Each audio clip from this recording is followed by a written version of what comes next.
Brought to you by Sharda University. Where the software engineer meets the gifted content writer.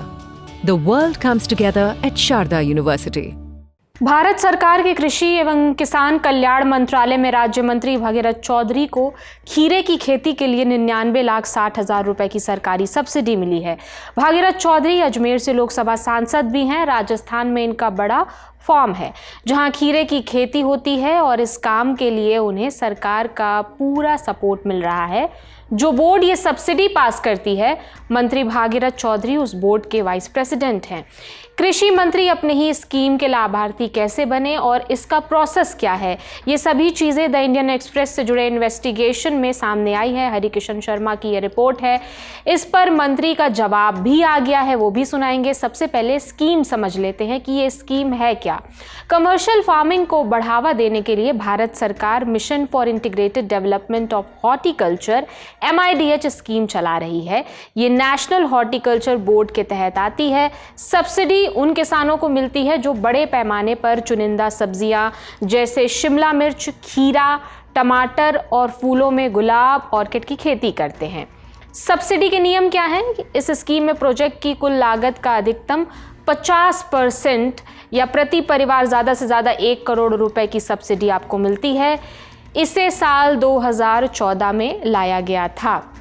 ताज़ा BJP government आई थी। साल 2025-26 में सरकारी board national horticulture board ने इस योजना के तहत कुल 467 प्रोजेक्ट्स को मंजूरी दी थी। भागीरथ चौधरी इस बोर्ड के एक्स ऑफिशियो उपाध्यक्ष हैं, माने वो राज्य मंत्री हैं और इसी के बेसिस पर वो इस बोर्ड के उपाध्यक्ष भी हैं।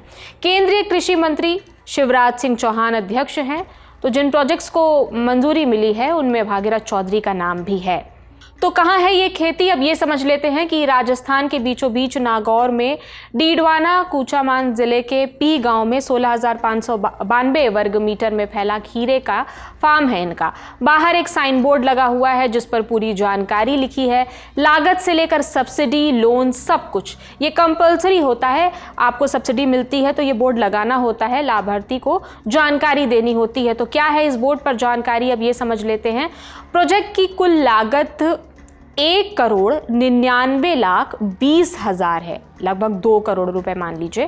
प्रोजेक्ट के लिए HDFC बैंक से 1,49,40,000 का लोन लिया गया था।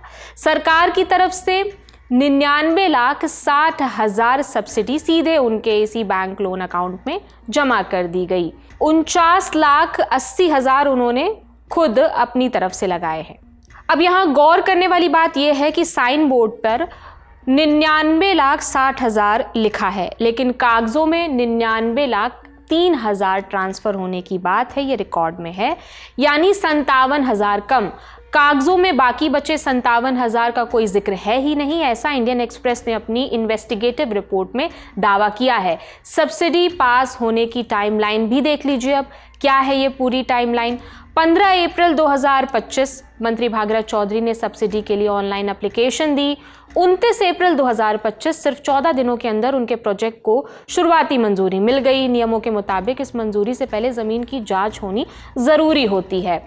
11 मार्च 2026 प्रोजेक्ट को फाइनल क्लियरेंस मिला। 30 मार्च 2026 सब्सिडी का पैसा बैंक खाते में आ गया। तो क्या भागीरथ चौधरी की इसमें कोई सीधी भूमिका थी? इसे समझने के लिए ये जानना होगा कि ये स्कीम संभालता कौन है। Mission for integrated development of horticulture यानी MIDH स्कीम राष्ट्रीय बागवानी बोर्ड NHB संभालता है। ये बोर्ड सीधे कृषि मंत्रालय के नियंत्रण में काम करता है। बोर्ड के सबसे बड़े मुखिया खुद देश के केंद्रीय कृषि मंत्री अध्यक्ष के रूप में होते हैं, जो फिलहाल शिवराज सिंह चौहान हैं, और कृषि राज्य मंत्री यानी भागीरथ चौधरी इसके उपाध्यक्ष। बोर्ड में देश के कई बड़े अधिकारी भी शामिल होते हैं, जैसे कृषि विभाग के सचिव, भारतीय कृषि अनुसंधान परिषद ICAR के डायरेक्टर जनरल और बागवानी उद्योग के कुछ अधिकारी। इसका मतलब यह है कि जिस सरकारी बोर्ड ने मंत्री जी के निजी प्रोजेक्ट के लिए लाखों की सब्सिडी मंजूर की, उस बोर्ड के सबसे बड़े अधिकारियों की लिस्ट में खुद मंत्री जी का नाम दूसरे नंबर पर आता है। केंद्रीय कृषि मंत्री इसके अध्यक्ष और राज्य मंत्री भागीरथ चौधरी इसके उपाध्यक्ष हैं। लेकिन कागजों पर सब्सिडी को अंतिम मंजूरी एक अलग कमेटी देती है जिसमें मंत्री शामिल नहीं होते हैं। ये भी बात क्लियर कर देते हैं आपको।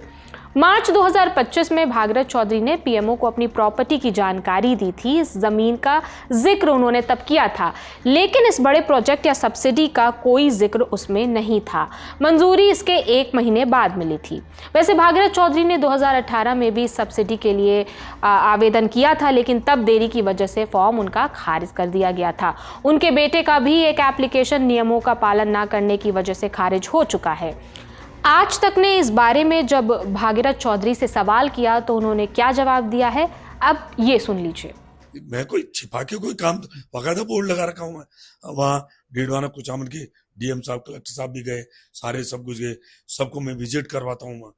मुझे और जब मेरे नाम से वो जमीन है, कई वर्षों पहले ली हुई जमीन है, और वहाँ मैंने पोली हाउस मैंने, और 2018 से मैं इस आवेदन के लिए मैं लगा हुआ हूँ इसमें। तो मैंने कोई प्रक्रिया के तहत मैंने काम किया।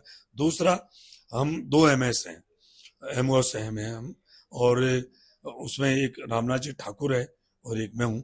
ये जो सब्सिडी वाला है, ये जो कुछ है, तो वो राज्य मंत्री वो रामनाथ जी ठाकुर है। ऐसा नहीं है, जो मैंने नीतिगत प्रक्रिया के तहत मैंने ये काम किया। परंतु विपक्ष है, उनको पता है कि भागीरथ चौधरी पर कोई एलिगेशन लगा नहीं सकते। आज तक कोई 1 रुपए का कोई एलिगेशन लगा नहीं सकता है। तो उन्होंने देखा, और बाकायदा मैंने तो वहां बोर्ड लगा रखा है, बड़ा बोर्ड लगाकर, और किसानों को लेके जा रहा हूं मैं। तो और मैं कह रहा हूं भाई, आप ही देखिए, मैंने भी ये लोन लिया है, मैंने सब्सिडी ली है, आप ही इस तरह से खेती करें। तो भागीरथ चौधरी के अलावा द इंडियन एक्सप्रेस की एक और जांच में आईएएस के परिवार का नाम भी सामने आया है। आईएएस अधिकारी का नाम है नरेश पाल गंगवार। 1994 बैच के राजस्थान कैडर के सीनियर आईएएस अधिकारी हैं। फिलहाल ये केंद्र सरकार के मत्स्य पालन, पशुपालन और डेयरी मंत्रालय में सचिव के पद पर है।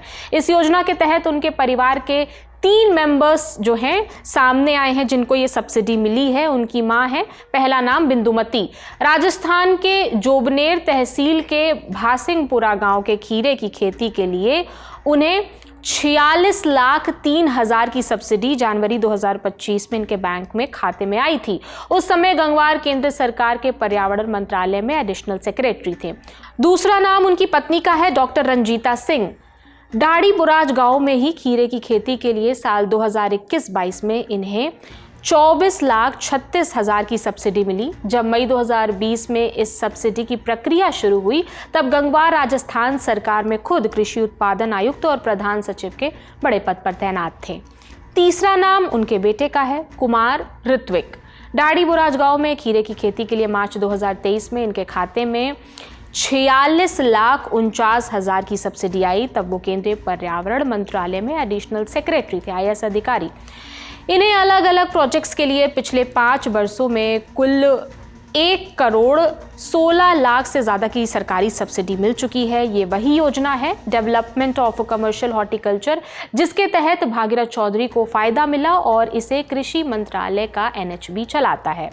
गंगवार ने 1 जनवरी 2026 को DOPT यानी department of personal and training के पास साल 2026-25 की अचल संपत्ति का ब्यौरा भी जमा किया था। आईएएस अधिकारियों को हर साल ये ब्यौरा देना होता है, कंपलसरी होता है।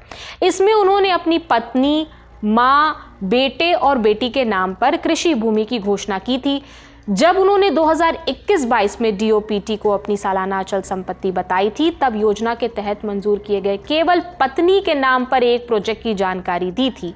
जनवरी 2026 में दी गई अपनी नई घोषणा में उन्होंने लिखा कि डाड़ी बुराज गांव की जमीन पर उनकी पत्नी, मां, बेटे और बेटी के नाम हैं और 50 लाख का प्रोजेक्ट मंजूर हुआ है। जब द इंडियन एक्सप्रेस ने उनसे पूछा कि उन्होंने मां और बेटे के बाकी बड़े प्रोजेक्ट्स और सब्सिडी की जानकारी सरकार को क्यों नहीं दी, तो उन्होंने ये दलील दी कि नियमों के मुताबिक परिवार के सदस्य की परिभाषा में केवल वही माता पिता या बेटा बेटी आते हैं जो पूरी तरह से सरकारी कर्मचारी यानी मुझ पर निर्भर हों। मेरी माँ और मेरा बेटा मुझ पर आर्थिक रूप से निर्भर नहीं है और मेरे सर्विस रिकॉर्ड में ये दर्ज नहीं है। इसलिए नियमों के तहत इनके नाम की संपत्ति, प्रॉपर्टी या सब्सिडी की जानकारी मुझे अपनी सालाना संपत्ति घोषणा में देने की कोई कानूनी ज़रूरत नहीं है, ऐसा आईएएस अधिकारी ने कहा है। उनका ये जवाब आया है। तो ये थी पूरी जानकारी। इस जानकारी पर आपकी क्या राय है, हमें कमेंट सेक्शन में ज़रूर बताएं। मेरा नाम प्रगति है। देश और दुनिया की तमाम खबरों से जुड़े रहने के लिए देखते रहिए दी लल्लन टॉप। शुक्रिया।